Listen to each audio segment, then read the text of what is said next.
Hey everybody, welcome back to another edition of Curator on the Loose. Now this one is kind of special. Why, you ask?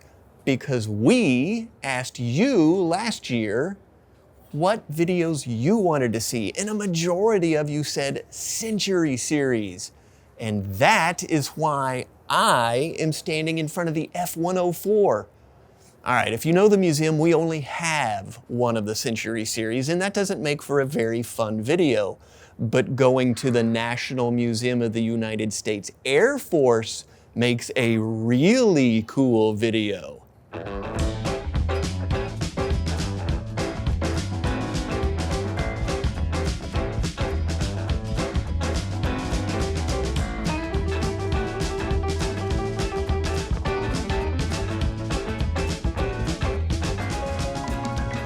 All right, we are here with Doug Lantry. He is the historian for the National Museum of the United States Air Force and one of their curators. Doug, thank you so much for It's a pleasure. hanging out with us. Thanks for coming. All right, I gotta ask, where are we? Because this is cool. This is one of our collection storage facilities. We have a couple of large hangars in addition to our restoration facility, where we store macro objects in the collection. We divide our collection into roughly really giant things and really small things, and they're stored in different areas. This is just one of the storage areas for large things like aerospace vehicles. This is amazing. I have already seen so many things in here that I thought I'd never see in my lifetime. This is a visual toy store. Oh, no kidding. Because so many things in here are unrestored, gives you the ability to glimpse back in time about how did it get this way? What was this like? Where did this come from? What is this thing? And there's so many different ones to see that it really is, it's like a great big time machine in a box. It's really fun to walk through this. That's what and the smell, just that smell, love it. Okay, so we are doing a video on the Century Series. We had a bunch of viewers ask us to do a video on the Century Series. Can you give us a little background information of how it got its name and what it all is? Sure. Why do we call it the Century Series? Well, the Century Series includes airplanes that the Air Force used from the F-100 through the F-106. So F-100, F-101, F-102, F-104, F-105, and F-106. And if you draw kind of a box around those airplanes, what you get is Air Force thought about air superiority and fighter bombers and tactical missions and air defense from about the mid to late 1950s in service, some of them into the 1980s. So this generation of airplanes were purpose-built in large numbers for particular missions, despite the fact that events overcame some of those missions and they weren't used for what they were envisioned for. The project of building the Century Series was a particular way of thinking about research, development, manufacturing, and airplanes in service. And that was superseded in the 80s and into the 90s by the teens fighters, the F-15s and the F-16 and so on. So the Century Series fighters really give us the iconic airplanes of the late 1950s through Southeast Asia in the 60s, all of Air Force service in Europe and up by the DEW line up north, air defense, tactical air command, all of those things. And the shapes of these airplanes are instantly recognizable. They are many people's favorite airplanes. And they also represent a lot of firsts. That's true. First F-100, first Air Force fighter that exceeded Mach 1 in level flight. There were some airplanes designed as weapons systems. That was a new way to think about these things. And so there's an awful lot to unpack in the Century Series fighters. That is a great way to sum it up. Now, one of the things that I've spied in here as I kind of slunk around while we were setting up is an aircraft that is part of the Century Series, but it's not part of the Century series. Yeah, I think I know where you're going with this. Yeah. An almost Century An, series. an almost ran, as it Yes, were, but right. it definitely got closer than any other aircraft. It did.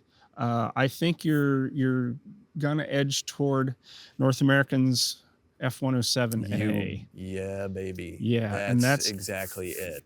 so if history had gone somewhat differently, you would see stories and films and pictures of the Southeast Asia conflict featuring F-107s, which to us with our modern eyes is a funny looking airplane. Yeah, and I'm envisioning that plane in Southeast Asia camouflage, and it looks really cool. Yeah, it's it's a different looking airplane, but for very good reasons. And the airplane worked. In fact, it exceeded some expectations. So it was not a bad airplane, and more than one person has called it the best airplane the Air Force never bought. That's awesome. Doug, thank you so much for your help. You're very welcome. Thank you for coming to visit with us. Oh, absolutely. And thanks for taking all your viewers through our facility here where you can see so many interesting, neat things. Yeah, this is going to be fun. So we're going to start at the beginning, and then we're going to end up at the 107. So that means you have to stay tuned. It's that hook.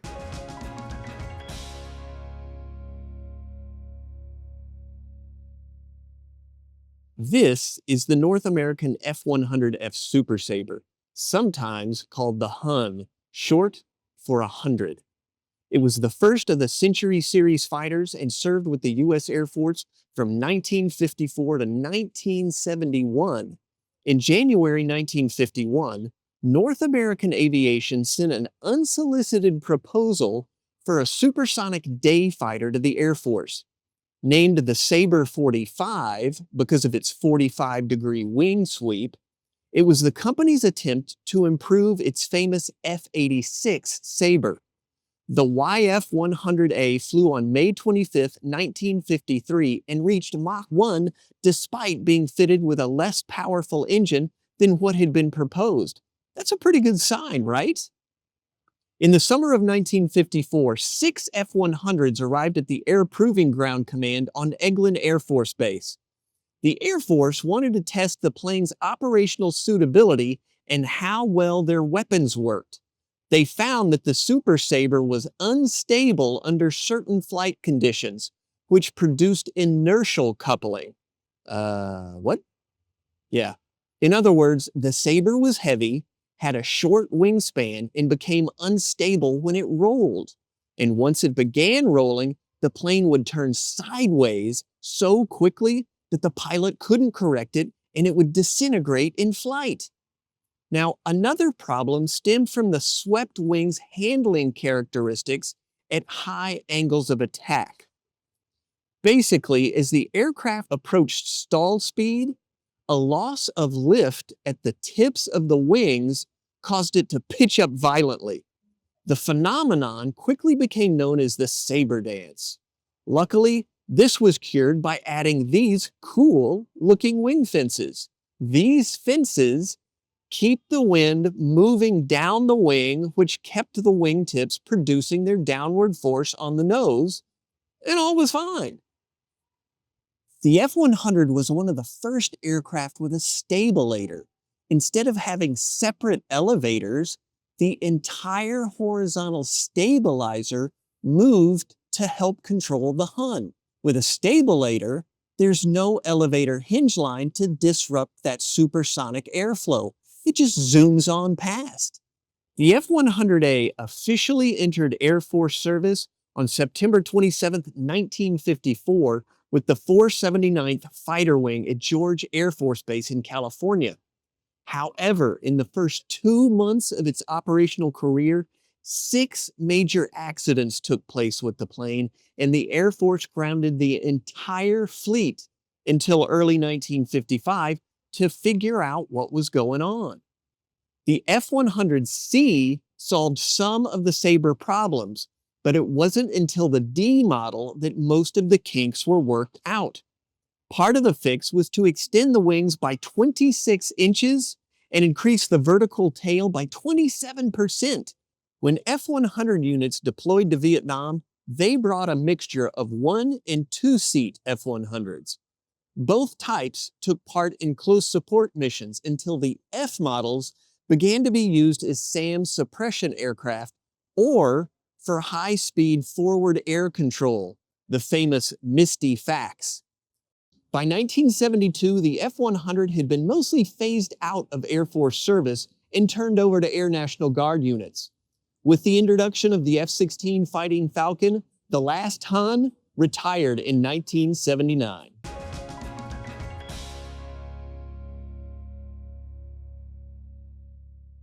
Next up, the McDonnell F-101 Voodoo. It served with the U.S. Air Force and the Royal Canadian Air Force. McDonnell Aircraft Corporation initially designed the Voodoo as a long-range bomber escort for the big bombers of Strategic Air Command.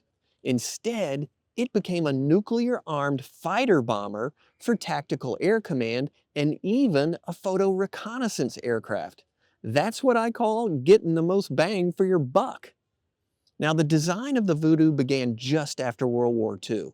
No kidding, I'm serious.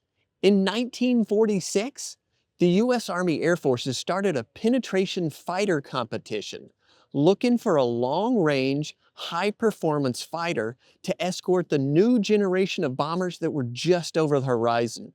McDonnell built 2 prototypes of what they called the XF-88 Voodoo. Although it wasn't perfect, the XF-88 won the fly-off competition against the Lockheed XF-90 and the North American YF-93. But when the Soviets detonated their first nuclear bomb in 1949, the Air Force reevaluated what it needed. Interceptors became more important than bomber escorts. But analysis of Korean War missions revealed that contemporary Air Force strategic bombers were vulnerable to fighters. So in 1951, the Air Force reversed course and issued a new requirement for a bomber escort.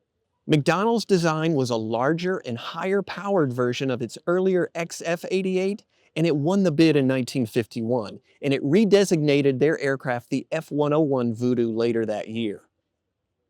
Before production even began, the Voodoo's role had changed. However, Air Defense Command saw value in the big jet. Extensive modifications, such as a large radar in the nose and a second crew member to operate it, made the Voodoo a great interceptor. It even had a very cool weapons bay with a rotating door to keep its 4 AIM-4 Falcon missiles inside the airframe until it was time to fire. Now, this is one of 2 Genie missiles the F-101B could carry. Here's the crazy part. The Genie could carry a nuclear warhead. Now, why would an interceptor need a nuke? The thinking of the time saw hundreds of Soviet bombers heading to the U.S. over the Arctic Circle. Each 101B carried 2 Genies with nuclear warheads to take out as many bombers as possible. When a Soviet bomber formation was spotted, the Voodoo launched its Genies into the middle of the formation, and the corresponding nuclear blast did the rest. That's not something I'm keen on seeing happen over my house. The museum also has an RF-101C. That's the reconnaissance version. Or, as the pilots like to say, they were alone, unarmed, and unafraid. Did you know that the RF-101 was the first supersonic reconnaissance aircraft? Development of the unarmed RF-101 began in 1956, and when production ended in 1961, McDonnell had churned out 807 reconnaissance Voodoos. That's pretty impressive. Okay, that wraps up our first episode on the Century series. We've covered the 100 and the 101. Stay tuned, because obviously, we got more coming.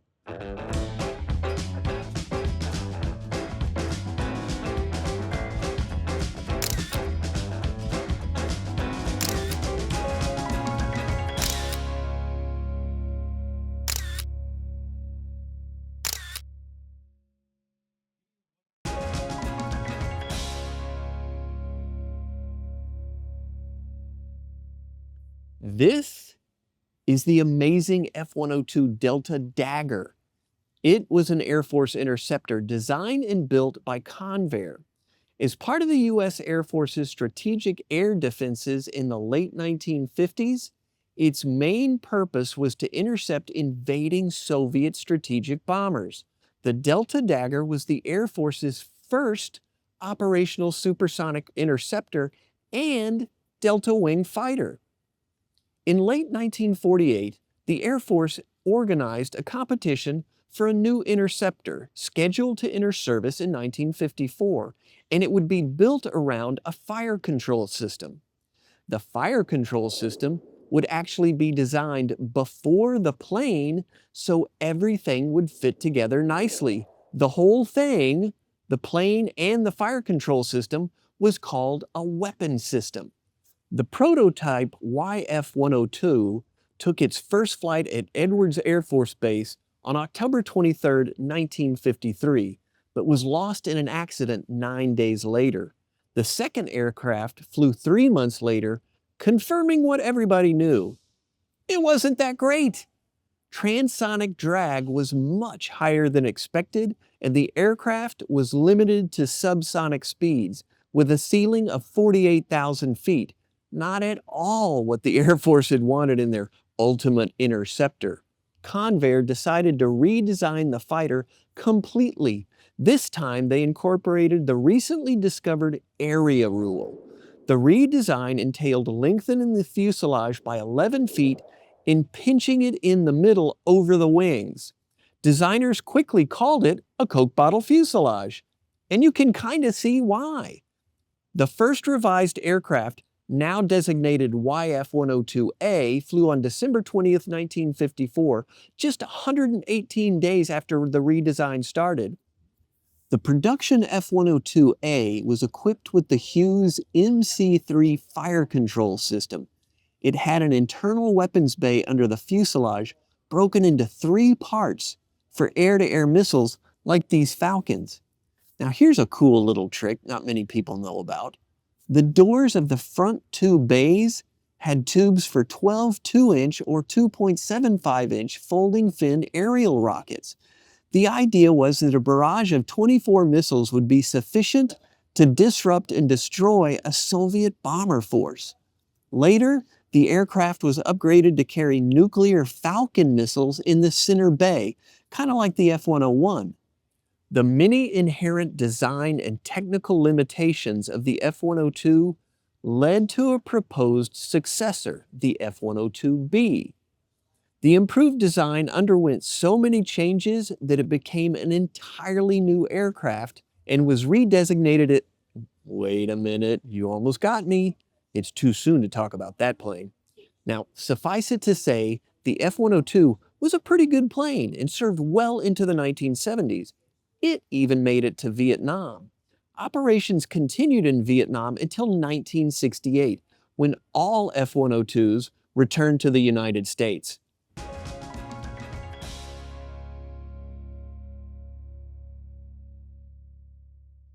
This little guy is the Lockheed F-104 Starfighter. Check it out. It's no surprise that it was called the missile with a man in it. Designed in the 1950s to be a day fighter, it eventually turned into an all-weather multi-role aircraft by the early 1960s and saw widespread use outside of the United States.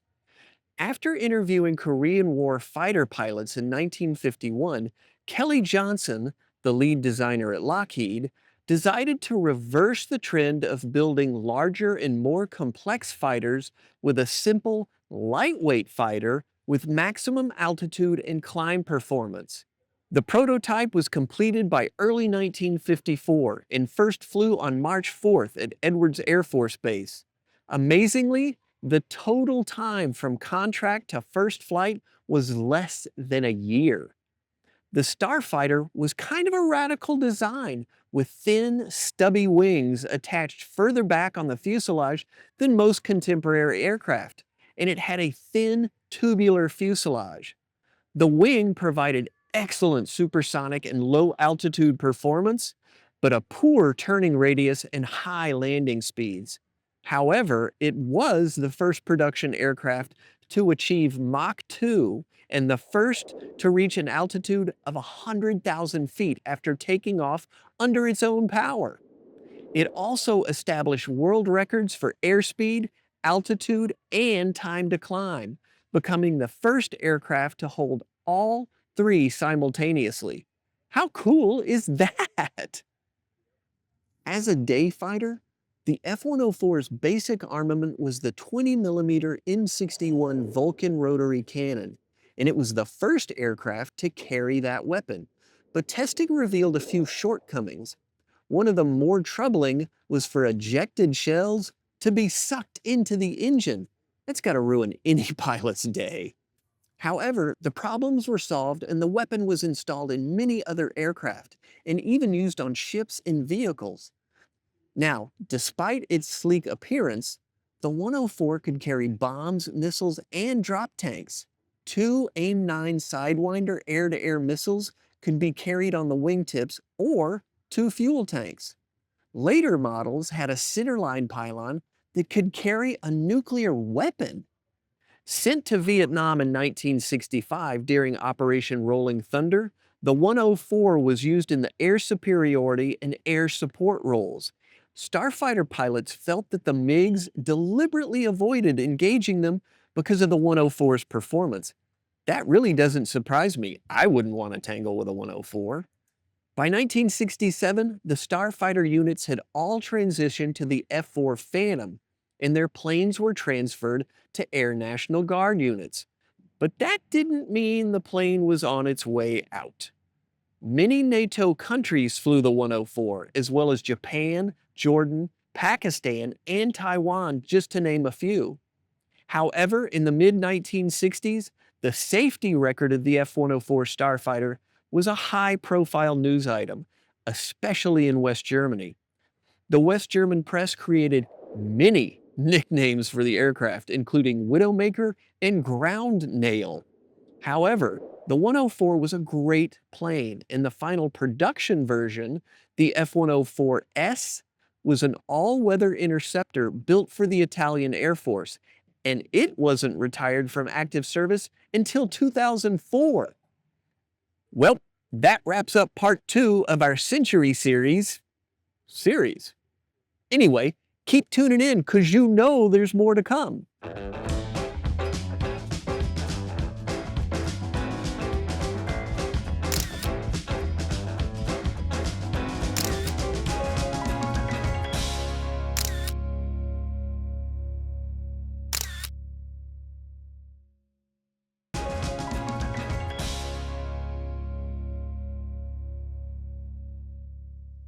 This big monster is the Republic F-105 Thunderchief. It was an internal Republic aviation project to replace their out-of-date RF-84F Thunderflash. A design team led by Alexander Kartveli tried numerous designs but ended up with a large single-engine fighter bomber, which was intended primarily for supersonic low-altitude penetration to deliver a single nuclear bomb. Now, Kartveli emphasized low-altitude speed and flight characteristics, range, and payload. The aircraft would have a large engine, a relatively small wing with a high wing loading for a stable ride at low altitudes, and less drag at supersonic speeds. But that came with a trade-off. One traditional fighter attribute, maneuverability, was a secondary consideration. Now, the U.S. Air Force loved the new design and awarded Republic a contract for 199 aircraft in late 1952. Not much later than that, the Air Force canceled the entire program. But as things sometimes go, less than a year later, the Air Force decided to give the plane another try and ordered 15 F-105s of differing models. Republic wasn't really happy with their initial design. Low power and problems with the transonic drag led to redesigning the fuselage utilizing area rule, and it gave the plane its characteristic wasp waist. The distinctive air intake allowed for increased airflow and better engine performance at supersonic speeds. The F-105B hit Mach 2.15. That's not bad. The 105B entered Air Force service in the summer of '58, although it didn't become operational until '59. Typically, the 105 required 160 hours of maintenance for each flying hour. Like the B model, the D model's early career was full of maintenance problems and in-flight failures. In fact, the entire F-105D fleet was grounded in December 1961 and again in June of 1962. But many issues were solved through production changes and refit programs. Now, the origins of the nickname Thud are thought to come from this dark period. Some claim it stood for the sound of an F-105 crashing into the ground, but the pilots, they say it came from the character Chief Thunder Thud from the Howdy Doody television series. Makes sense to me. Now, like the F-104, the Thud carried a 20mm M61 Gatling-type cannon. As you can see, it takes up a lot of room, and the weight of just the gun was around 250 pounds. The feed system added another 300 to 400 pounds, but with a 6,000 round per minute rate of fire, it was worth it. The Air Force sent F-105s to Southeast Asia in 1964, shortly after that summer's Tonkin Gulf incident. It operated extensively in Rolling Thunder, the air campaign against North Vietnam.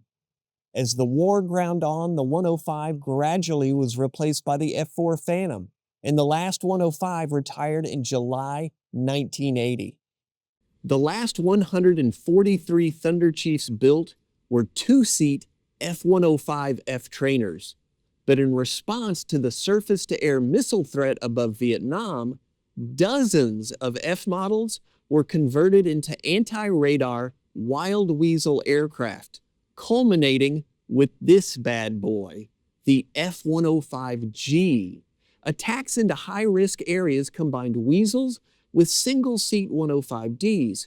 Called Iron Hand, the Weasels suppressed SAM sites while the 105s delivered their ordnance. On an Iron Hand mission, a Weasel would allow a SAM site to lock onto it.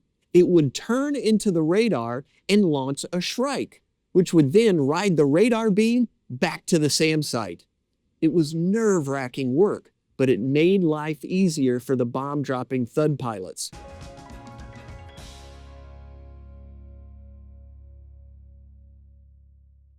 This sleek baby is the Convair F-106 Delta Dart. It was the final development of the Air Force's 1954 interceptor program of the early 1950s. The competition's winner had been Convair's F-102 Delta Dagger, but the earlier versions of that aircraft were limited to subsonic speeds and relatively low altitudes. A couple of things you don't want in an interceptor. But by 1951, the Air Force had turned its attention to an improved version, the F-102B. Now, the new model centered on replacing the Pratt & Whitney J57, and in early 1955, the Air Force approved the switch to the Pratt & Whitney J75. The 75 was larger than the 57 in the F-102A and gulped a lot more air. This meant that changes had to be made to the inlets to allow more airflow, which led to using a variable geometry inlet duct to allow the best performance across a wide range of supersonic speeds. Now check this out. The ducts also became shorter, which is a dead giveaway if you're trying to figure out which plane is which. The fuselage also got longer and simplified. The wing was slightly enlarged and a new vertical tail was designed. Combine all this work and you get a brand new airplane, the F-106 Delta Dart. Like the 102 Dagger, the 106 Dart was designed without a gun or even a way to carry bombs. Its main armament was missiles, carried in an internal weapons bay for clean supersonic flight. It was armed with 4 Hughes AIM-4 Falcon air-to-air missiles and a single 1.5 kiloton MB-2 Genie unguided air-to-air rocket to be fired into Soviet bomber formations. You know, it wasn't until the F-117 that aircraft would re-adopt the idea of carrying missiles or bombs internally. Although it was officially named the Delta Dart, that name was rarely used, and most pilots and crew simply referred to it as the 6. Now, like the F-102, the 106 was progressively updated in service with improved avionics, a modified wing featuring a noticeable conical camber, and an infrared search and track system. Streamlined wing tanks provided virtually no degradation to overall aircraft performance. Better instrumentation and features like an in-flight refueling receptacle and an arrestor hook for landing emergencies were awesome additions. Air-to-air combat testing suggested the 6 was a pretty good match for the F-4 Phantom in a dogfight, with superior high-altitude turn performance and overall maneuverability. Now, the F-15 Eagle replaced the F-106 in 1981, with the 6s typically passed on to Air National Guard units. The Speedy 6 remained in service in various USAF and Air National Guard units until 1988. This aircraft has a really cool story attached to it. During a training mission from Malmstrom Air Force Base on February 2, 1970, the plane suddenly entered an uncontrollable flat spin, forcing the pilot to eject. Now, without its pilot, the aircraft recovered on its own, and miraculously, it made a gentle belly landing in a snow-covered field near Big Sandy, Montana. After minor repairs, the aircraft was returned to service, and it last served with the 49th Fighter Interceptor Squadron before being brought to the museum in August 1986. That is very cool stuff.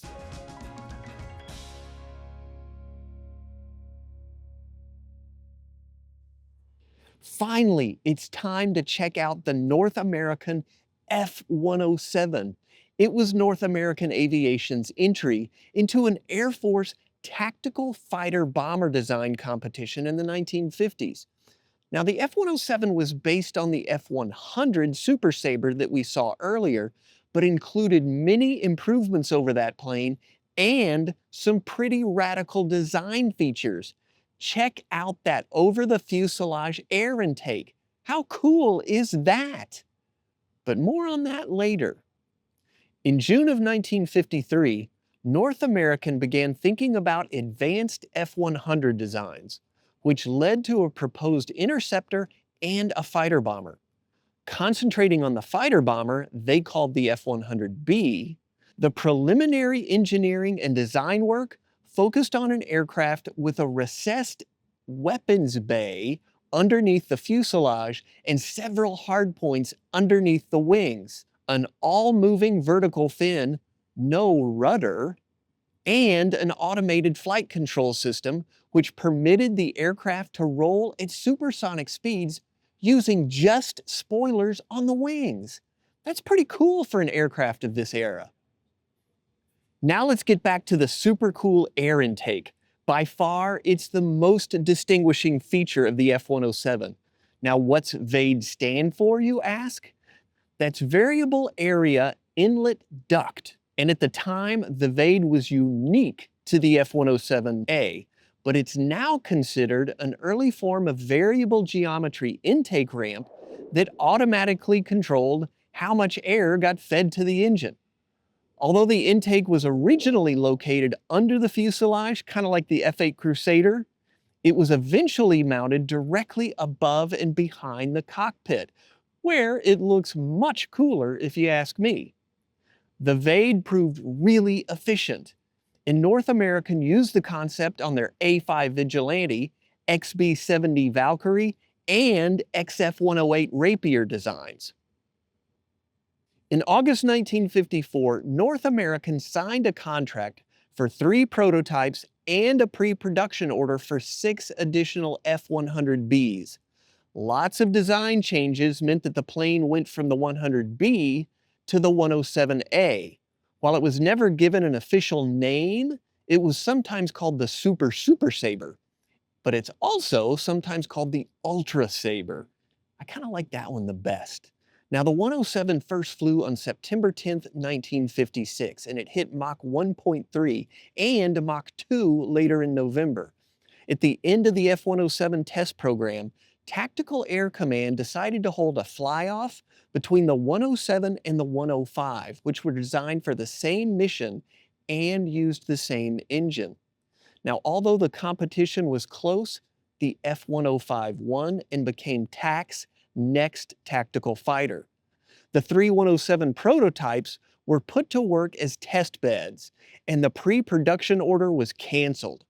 Now, prototype number 1 is at the Pima Air and Space Museum, and prototype number 2, this baby, was flown to the museum in 1957. That is pretty cool. This wraps up our look at the Century series, which was a fan request from you guys, and we really appreciate it. Keep those requests coming in, by the way, because that means we get to go to cool places like this, and you get to see the content. It's a win-win, people.